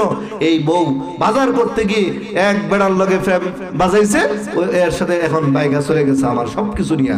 এই ধরনের ঘটনা কি আপনারা শোনেন না? এইগুলো চলতেছে সমাজের মধ্যে, আর আমি আপনি ঘুমিয়ে আছি। আমি আপনি ভাবতেছি আমি ভালো মানে সব ভালো, আমি ভালো আছে মানে সবাই ভালো আছে। না ভাই, সারা বিশ্বের মধ্যে এখন মুসলমান শান্তিতে নাই। ফিলিস্তিনে যে যুদ্ধটা হইল, এখনো চলতেছে, কাফেররা চলতেছে, মুসলমানদেরকে মারতেছে। আমার আপনার দায়িত্ব কি কিছুই নাই? কমপক্ষে তো তাদের জন্য দোয়া করা উচিত, তাহাজ্জুদের নামাজ। দেখেন আল্লাহ রাব্বুল আলামিন আমাকে আপনাকে জীবন কিভাবে চালাবো সূরা আহজাবের 21 নম্বর আয়াতে পরিষ্কার ভাবে বলে দিয়েছেন, লাকাদ খালাকনাল ইনসানা ফি আহসানি তাকওয়িম। মানুষকে আমি সবচেয়ে সুন্দর করে বানাইলাম। এই কথার মনে করার পরও সূরা আহজাবের 21 নম্বরে আয়াতে আল্লাহ রাব্বুল বললেন, তোমাদের জন্য লাকাদ কানা লাকুম ফি রাসূলিল্লাহি উসওয়াতুন হাসানাহ, তোমাদের জন্য সর্বোত্তম আদর্শ রয়েছে রাসূলের জীবনীতে। আপনারা আমাকে বলবেন, রাসূল কি কোনদিন কাউকে গালি দিছে? বলেন, দিছে? রাসূল কি কাউকে কষ্ট দিয়া কথা বলছে? রাসূল কি গীবত গাইছে? রাসূল কি কুধারণা করছে? রাসূল কি অন্যের দুষ্কৃতি কি তিনি কি কখনো দেখেছেন নাকি? না। তাহলে এই নবীর উম্মত দাবি কইরা আমি আপনি রাসূলের আদর্শের বাইরে চলতেছি, আর মরার পরে আমাকে আপনাকে বলতেছেন বিসমিল্লাহি ওয়া আলা মিল্লাতি রাসূলিল্লাহ। এগুলো তো ডেঞ্জারাস কথাবার্তা। অর্থাৎ আমি সারা জীবন রাসূলের আদর্শের বাইরে, আর আমি মরার পরে আপনি বলতেছেন আমার লাশটাকে নিয়ে বলতেছেন বিসমিল্লাহি ওয়া আলা মিল্লাতি রাসূলিল্লাহ, আল্লাহর নামে রাসূলের দলে তোমারে উঠায় দিয়ে গেলাম। আমি সারা জীবন রাসূলের আদর্শের বাইরে। ও ভাই, এই ব্যক্তিকে কি রাসূলের দলে নিব? কি বলেন? তাহলে রাসূলের দল কি কবরের ভিতরে না দুনিয়াতে? দুনিয়াতে। মা বোনদেরকে বলবো, আপনি কোন নবীর উম্মাহ? আপনি তালাশ করেন আমাদের আম্মাজান 11 জন ছিলেন। কোন নবী, আমাদের নবীর কোন স্ত্রী বাজারে গিয়ে বেশি চলাফেরা করেছে? আমাদের নবীর কোন স্ত্রী, আমাদের আম্মাজান 11 জন, ওনারা কখন গীবত চর্চা করেছে, অন্য মহিলাদেরকে ষড়যন্ত্র করেছে, এইগুলো কে করেছে? তালাশ করে দেখবেন কিছুই না। তাহলে আমি আপনি নবীর উম্মত দাবি করতেছি, অথচ এই ধরনের আচরণ রাখতেছি, তাহলে কথা এবং কাজে কি মিল নাই? সমাজ ধ্বংস হওয়ার এগুলো মৌলিক কিছু কারণ বললাম। এখন যেটা বলবো, সমাজ ধ্বংসের আরেকটি শেষ কারণ বলবো, সেটা হচ্ছে কোরআনকে বাদ দিয়ে আমরা আমাদের মন গড়া মতো চলতেছে, ঠিক কিনা? সম্মানিত মুসলিম کرام, ইসলাম প্রিয় তাওহীদি জনতা, আল্লাহ রাব্বুল আলামিন আমাকে আপনাকে আদর করে সৃষ্টি করেছে আমাদের ব্যক্তিগত জীবনে আল্লাহকে মানার জন্য, পারিবারিক জীবনে আল্লাহকে মানার জন্য, সামাজিক জীবনে আল্লাহকে মানার জন্য, অর্থনৈতিক জীবনে আল্লাহকে মানার জন্য, সাংস্কৃতিক জীবনে আল্লাহকে মানার জন্য, রাজনৈতিক জীবনে আল্লাহকে মানার জন্য, রাষ্ট্রীয় জীবনের সকল ক্ষেত্রে আল্লাহকে মানার জন্যই আমাকে আপনাকে আল্লাহর গোলাম হিসাবে পাঠাইছে। আপনারা উত্তর দিবেন, একদিনে কয় ঘন্টা বলেন? কয় ঘন্টা? 24 ঘন্টা। একদিনে, দিনে রাতে কয় ঘন্টা? 24 ঘন্টা। এখন বলেন, আল্লাহর আদেশ মানতে হবে কয় ঘন্টা? বুঝেন নাই কথাটা? কয় ঘন্টা মানতে হবে? আল্লাহর আদেশ কি 1 ঘন্টা মানলে হবে? মাশাআল্লাহ, মাশাআল্লাহ। আমার আব্বাজান কি বলছে বুঝছেন তো? এই নাজনু এবং আমি একসাথে পড়াশোনা করেছি, তো নাজনুকে দেখে ভালো লাগলো বন্ধু, প্রায় সময় আমরা একসাথে যোগাযোগ করি। তাই আঙ্কেল বলেছেন যে 24 ঘন্টা as a Muslim we have to follow Quran and Sunnah in 24 hours in your practical life. তোমার ব্যবহারিক জীবনে সকল ক্ষেত্রে 24 ঘন্টাই আল্লাহকে মানতে হবে, ঠিক কিনা? এবার আসি, ব্যক্তিগত জীবনে আল্লাহকে কিছু মানি, পারিবারিক জীবনে আল্লাহকে কিছু মানি, সমাজ জীবনে আল্লাহকে মানি না, রাজনৈতিক জীবনে আল্লাহকে মানি না, অর্থনৈতিক জীবনে আল্লাহকে মানি না, সাংস্কৃতিক জীবনে আল্লাহকে মানি না। জীবনের অধিকাংশ ক্ষেত্রে আমি আপনি আল্লাহকে মানছি না, অথচ আল্লাহ রাব্বুল আলামিন সূরা ইব্রাহিমের 1 নং আয়াতে বলেছেন, আলিফ লাম রা কিতাবুন আনসালনাহু ইলাইকা লিতুখরিজান নাসা মিনাজ যুলুমাতি ইলান নূর। আলিফ লাম রা এর অর্থ আল্লাহ ছাড়া আর কেউ জানে না।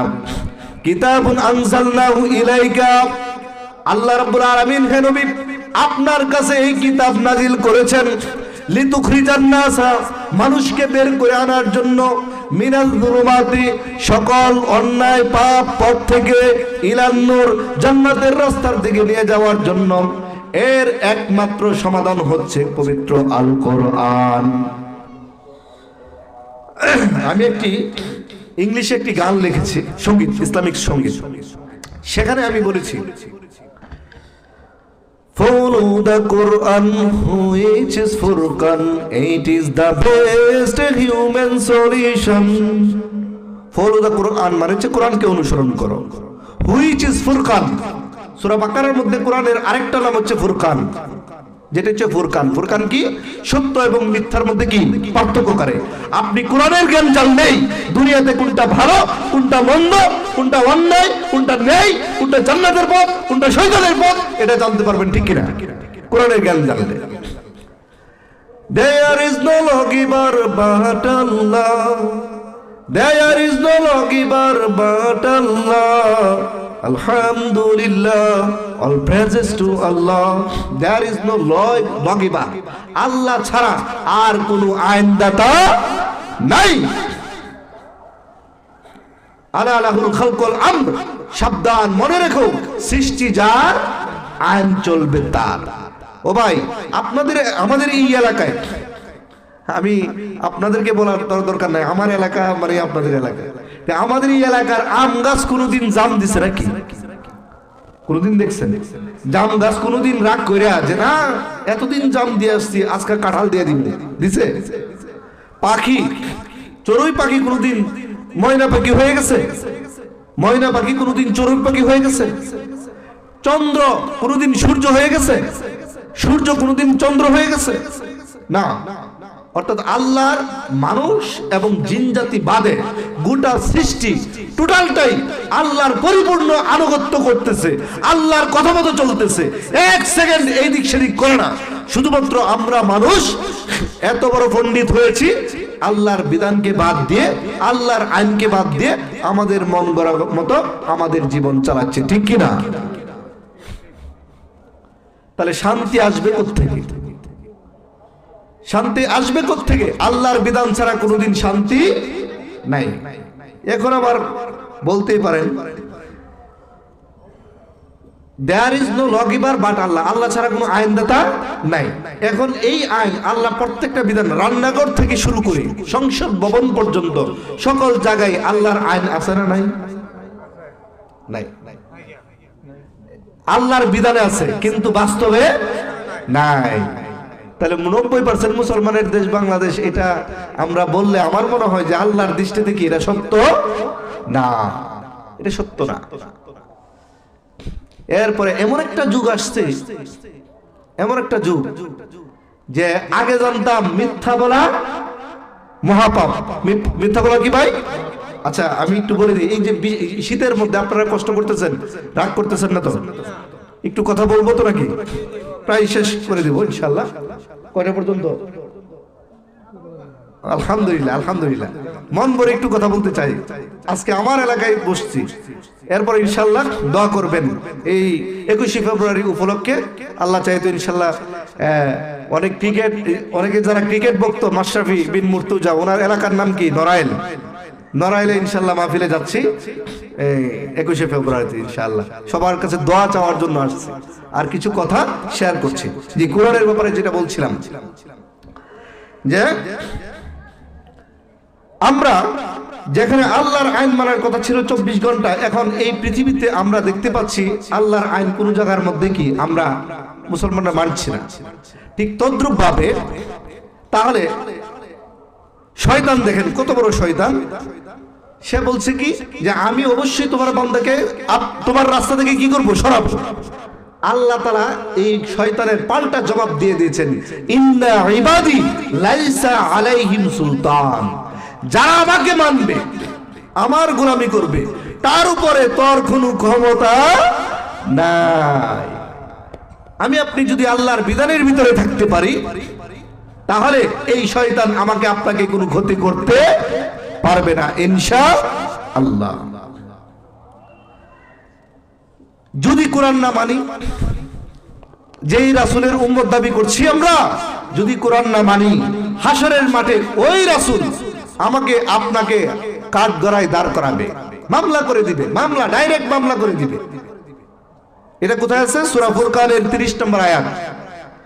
সম্মানিত মুসল্লিয়ানে কেরাম, আল্লাহ রাব্বুল আলামিন বলেন, ওয়াকালার রাসূলু ইয়া রাব্বি, রাসূল বলবেন হে আমার রব, ইন্না কওমি ইত্তাখাযু হাযাল কুরআনা মাহজুরা। হে আমার রব, আমার উম্মতেরা তোমার দেওয়া কোরআনকে মানে নাই, ছেড়ে দিয়েছে, না মানার মতো রেখে দিয়েছে। আমরা শুধুমাত্র তালাশ করি যে কোরআন শরীফ পড়লে সওয়াব আছে। ও ভাই, নফল কাজ আগে নাকি ফরজ কাজ আগে? বলেন। জি, কোরআনকে শুধুমাত্র দেখলেও সওয়াব হয়। কোরআন এমন একটি গ্রন্থ, দেখলে সওয়াব, দৌড়লে সওয়াব, পড়লে সওয়াব, শুনলে সওয়াব, আমল করলে সওয়াব। এই কোরআন দিয়ে গোটা জীবনটা চালাইলে সওয়াব। এই সওয়াবের মধ্যে পার্থক্য আছে না? আপনি শুধু কোরআন পড়লেন, এটা হচ্ছে নফল হলো, কিন্তু এই নিয়তে যদি পড়েন, দুইটা আয়াত পড়বেন যে এখানে আল্লাহ কি আদেশ করেছে আর কি নিষেধ করেছে, এটা জানবো এবং আগামীকাল থেকেই কি মানবো। এই নিয়তে যদি মনে করেন পড়েন এবং এটাই যদি মানেন, তাহলে ভাই কোরআনের আরো বেশি সওয়াব পাইলেন। কিন্তু আমি আপনি এখনো পর্যন্ত মুসলমানদের ঘর পাওয়া যাবে যাদের ঘরে অর্থসহ কোরআন পাওয়া যাবে না। কোরআন যে কবে কিনছিল এটাও মনে নাই। কোরআন উপরের মধ্যে একবারে জঙ্কার অবস্থায় পড়ে রয়েছে, ময়লা অবস্থায় পড়ে রয়েছে, এইরকম একটা অবস্থা। এরপর অনেকে ভাবি যে কোরআন তো আমি তো বাংলাও পারি না, আরবিও পারি না। শুধু ভাই, আল্লাহকে খুশি করার জন্য এই কোরআনটাকে আপনি একবার বুকে জড়ায় নেন। কোরআনটাকে বুকে জড়ায় নিলেই দেখবেন শান্তি। এরপরে আপনার মসজিদের ইমাম আছে, একটা উদ্যোগ নিয়ে মসজিদের মধ্যে বয়স্ক কোরআন শিক্ষা চালু করে দেন, মক্তব চালু করেন। এই মক্তব ধ্বংস করে দিয়েছে কাফেররা, মক্তবকে ধ্বংস করে দিয়েছে কাফেররা বিভিন্ন পরিকল্পিত ভাবে। অথচ আমাদের নুরানি হুজুররা, মক্তবের হুজুররা অনেক কষ্ট করে এই কোরআনের সমাজ করতে চেয়েছিল, তাই সমাজের মধ্যে মক্তব বেশি দেন। এরপরে বয়স্ক কোরআন শিক্ষা এসার পরে চালু করেন।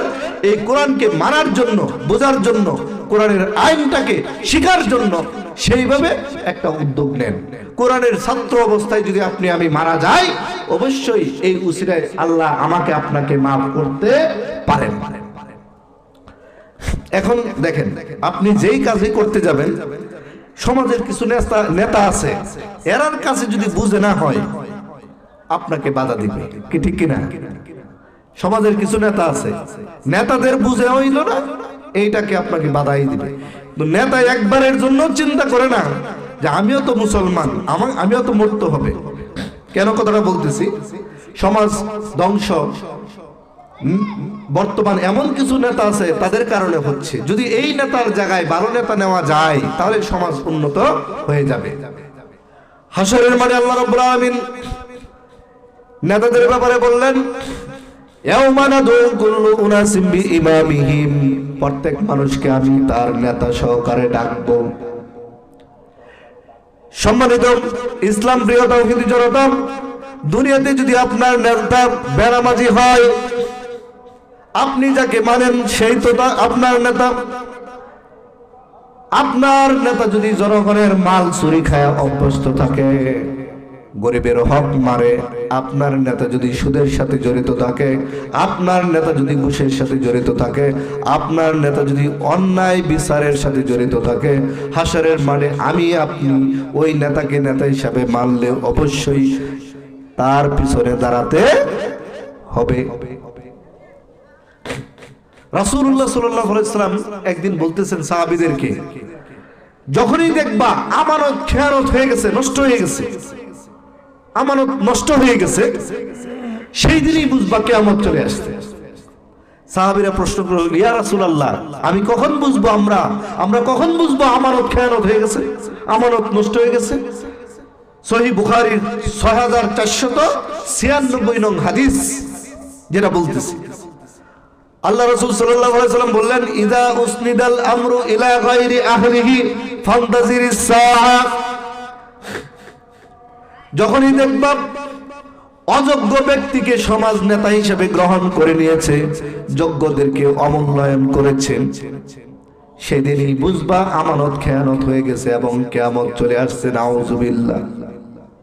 ও ভাই, এই যুগ কি এখন না? এখন যুগ। এই যুগে কতটুকু সতর্ক আমাকে আপনাকে হতে হবে।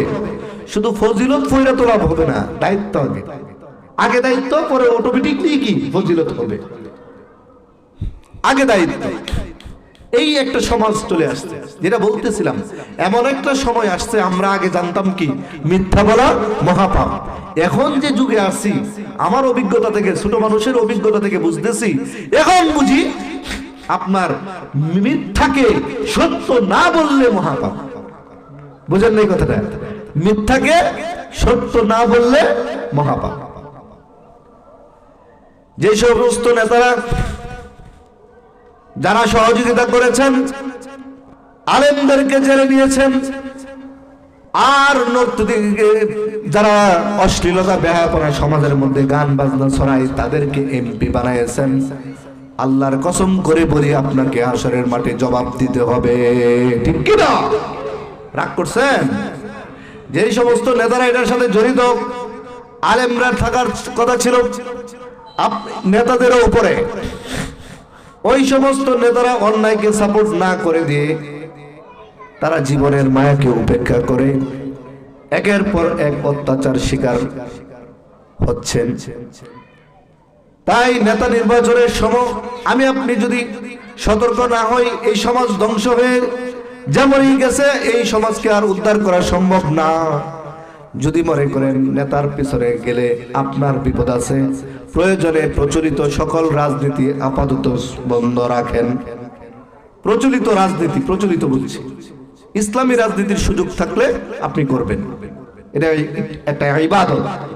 কিন্তু প্রচলিত রাজনীতি করতে গিয়ে যদি আপনার ঈমান নষ্ট হয়ে যায়, আমল নষ্ট হয়ে যায়, এই সমাজে অন্যায় আরো অন্যায় হয়ে যায়, অন্যায় বেড়ে যায়, এই সমস্ত রাজনীতি থেকে আমি আপনি ঈমানকে বাঁচানোর জন্য, পরকালে আল্লাহর সামনে আসামির কাঠগড়া থেকে মুক্ত হওয়ার জন্য এই সমস্ত রাজনীতিকে আপনার নেতাদেরকে পরিহার করতে হবে। তবে হ্যাঁ, নেতাদেরকে আজকের মাহফিল থেকে বলবো, আপনি এই সমাজের নেতা হওয়ার চেয়ে ইসলামের বিধানটা বুঝেন। সাইয়্যিদুল কওমি খাদিমুহুম, জাতির নেতা হচ্ছে জাতির সেবক। আপনি নেতা হন, আমাদের কোনো আপত্তি নাই। আপনি নেতা হওয়ার পরে যেন কোনো ইমাম লাঞ্ছিত না হয়, আপনি নেতা হওয়ার পরে যেন এই সমাজে অন্যায় না হয়, আপনি নেতা হওয়ার পরে গরিবের কন্ট্রোলের চাউল যেন নষ্ট না হয়, আপনি নেতা হওয়ার পরে অন্যায় ভাবে যেন স্ত্রী স্বামীকে, স্বামী স্ত্রীকে তালাক দিতে না পারে, আপনি নেতা হওয়ার পরে এই সমাজে যেন শান্তি প্রতিষ্ঠা হয়, এই দায়িত্বগুলো যদি পালন করেন, হাসরের মাঠে আপনি সব নেতা হিসাবে ওমর ফারুক রাদিয়াল্লাহু তাআলা আনহুর সাথে আপনার হাসর নাসর হবে ইনশাআল্লাহ। আপনি এই সমাজের নেতা হওয়ার আগে আপনাকে বুঝতে হবে আপনি আল্লাহর গোলাম।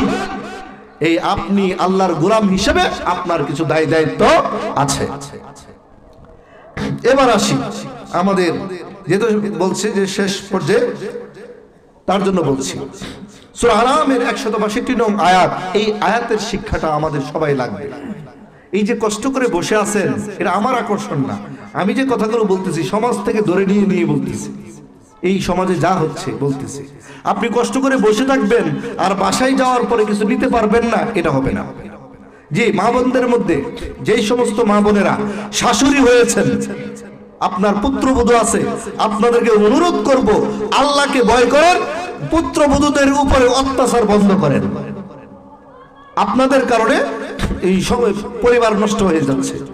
যেই সমস্ত মা শাশুড়িরা ভালো আছেন কিন্তু পুত্রবধূ খারাপ হয়ে গেছেন, পুত্রবধূ পুত্রকে নানান ধরনের কুমন্ত্রণা দিয়ে মার কাছ থেকে, বাবার কাছ থেকে আলাদা করার চেষ্টা করছেন, এই সমস্ত চিন্তা চেতনা যেই সমস্ত পুত্রবধূর মাথায় আছে, আল্লাহকে ভয় করে এগুলো পরিহার করেন।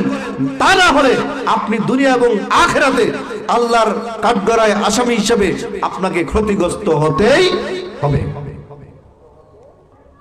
মা বোনদের ব্যাপারে তো কিছু বলতে হবে, এই জন্য বললাম, দুইটা দায়িত্ব বললাম। এরপরে বললাম বেপরদা অবস্থায় বাজার যাবেন না, বাজারে যত কম যেতে পারেন।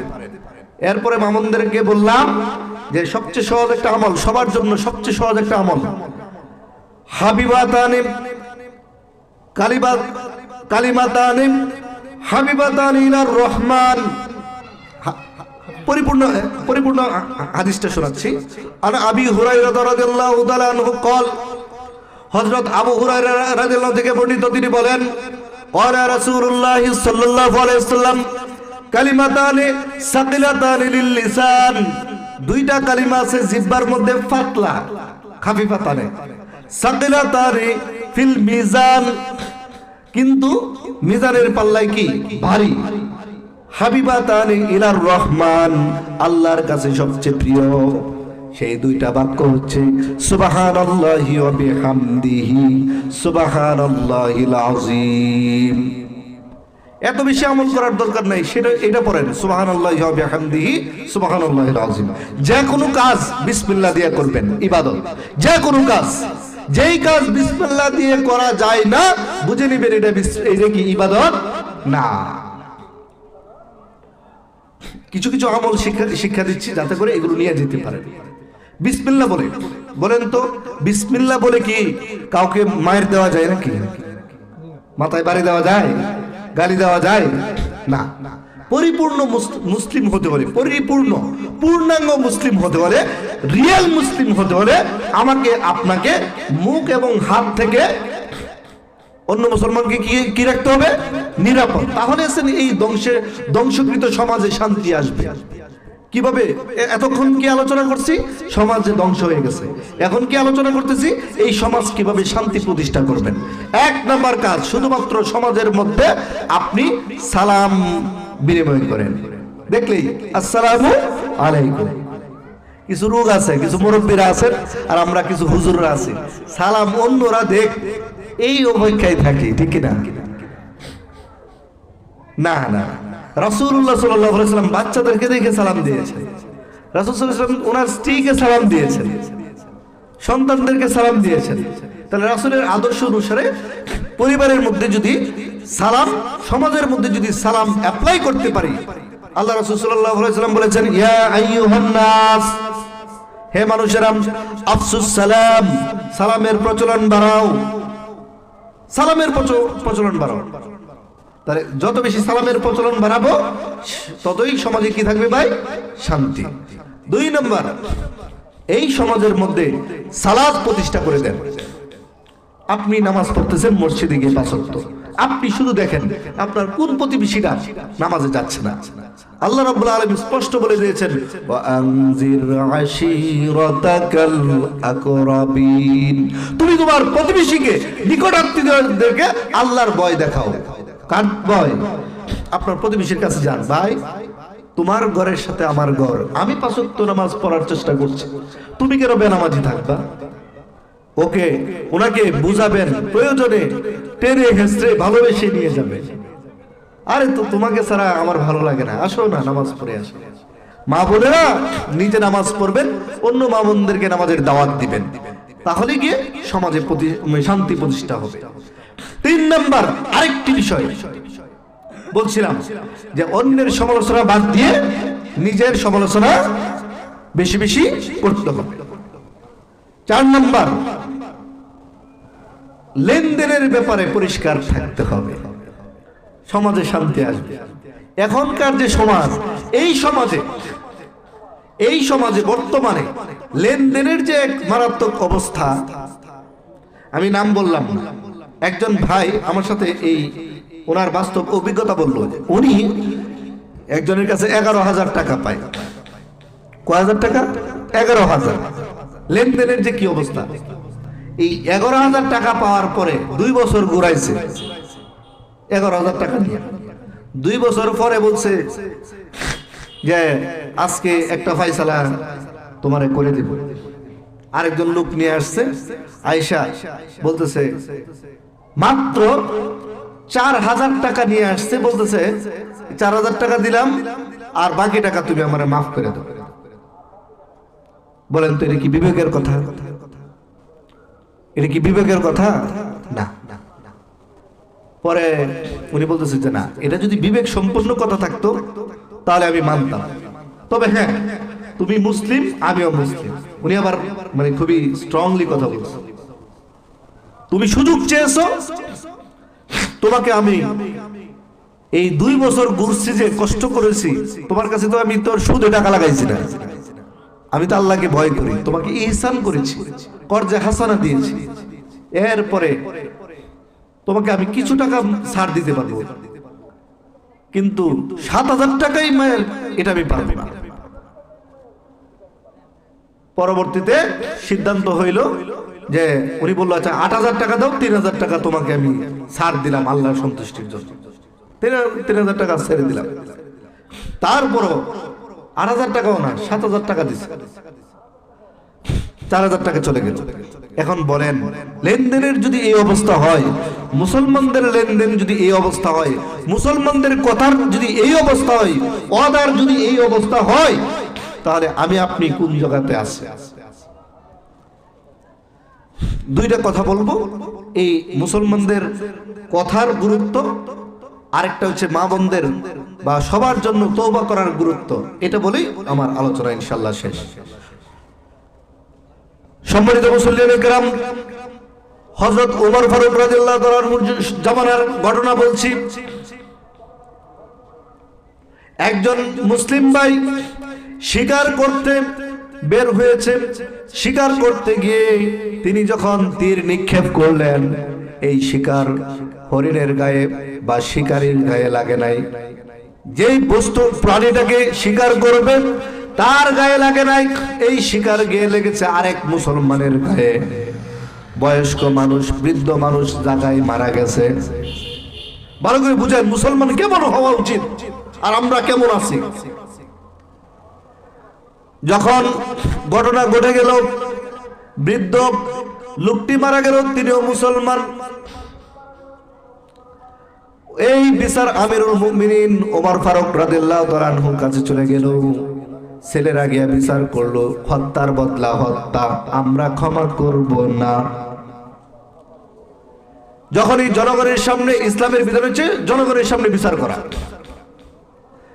যখনই জনগণের সামনে বিশাল মাঠের মধ্যে বিচার করার জন্য যখন ডাকা হলো, ওই শিকারী মুসলিম ভাই বলছে, আমি ইচ্ছা করে মারি নাই, দয়া করে আমাকে ক্ষমা করে দেন, আমি ইচ্ছা করে মারি নাই, প্রয়োজনে যা দাবি করবেন, যে যত পরিমাণ সম্পদ দাবি করবেন আমি দিয়া দিব।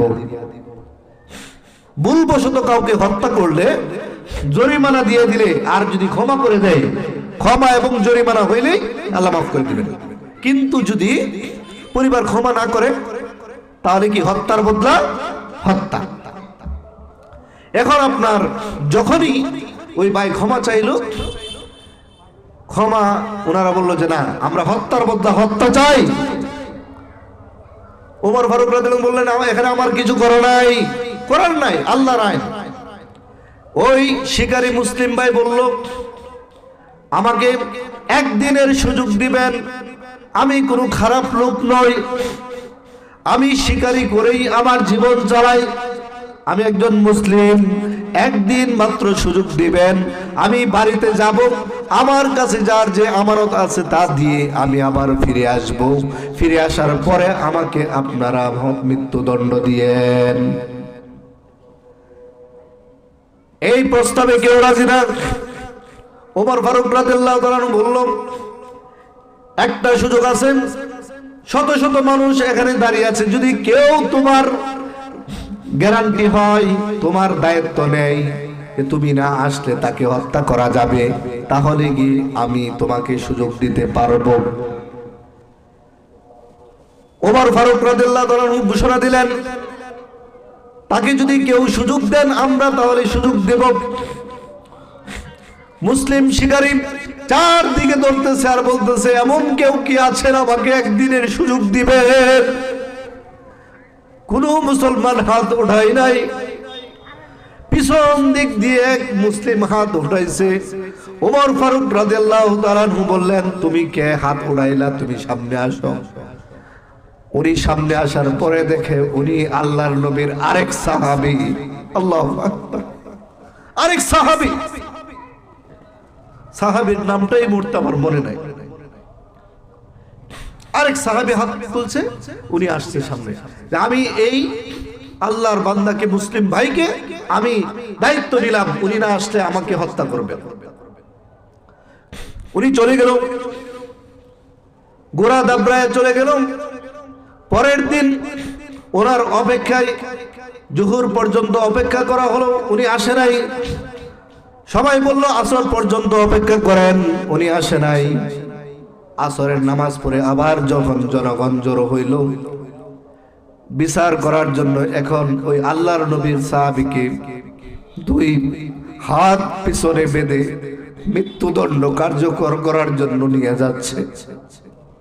ওমরের চোখে পানি, রায় দিলাম, এখন আমার কিছু করার নাই।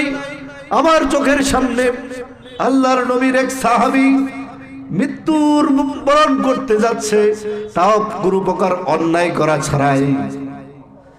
যখনই ওনার মাথাটাকে নোয়ানো হলো কূপ দেওয়ার জন্য, গোড়া দামরায়া শিকারী ভাই বলতেছে, লাব্বাইক লাব্বাইক, আমি উপস্থিত, আমি উপস্থিত।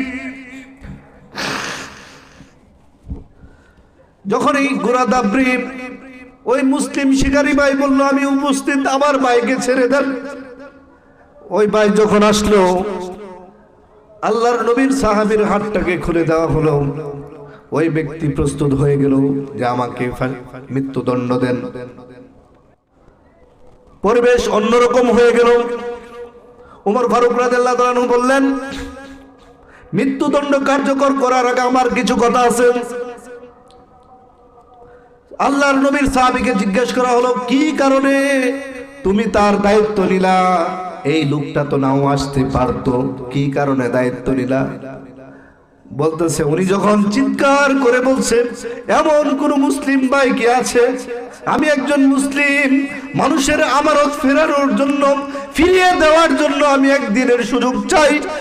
আমরা যদি কেউ সুযোগ না দেই, এই ভাই যদি হাসরের মাঠে বলে, আল্লাহর কাঠগড়ায় দাঁড়ায় বলে, আল্লাহ আমি সুযোগ চাইছিলাম, একজন মুসলমানের পাশে দাঁড়ায় নাই, তাহলে আমার দুর্নাম হওয়ার চেয়ে মুসলিম জাতির দুর্নাম হয়ে যাইত।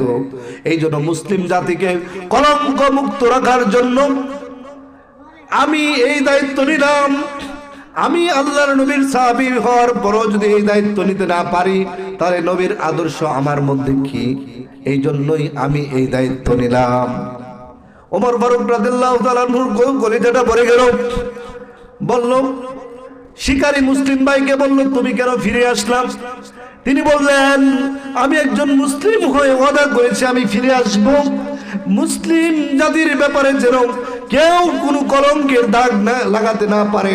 মুসলমানরা কথা দিয়ে কথা রাখে না, এই কথা যেন আমার মৃত্যুর পরে অথবা আমি চলে যাওয়ার পরে এই কথা এই সমাজে যেন কেউ বলতে না পারে। এই জন্য মুসলিম জাতির কলঙ্ক মুক্ত রাখার জন্য আমি একজন মুসলমান জীবন দিতে প্রস্তুত। আল্লাহু আকবার।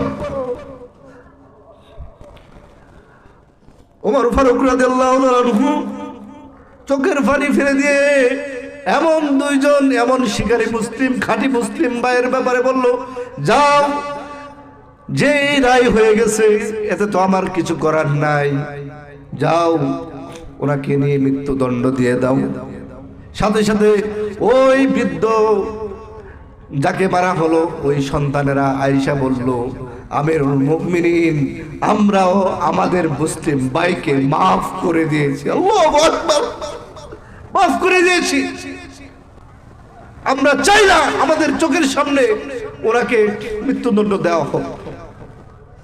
আমিরুল মুমিনিন বললেন, আগে ক্ষমা করো নাই, এখন কেন করলাম?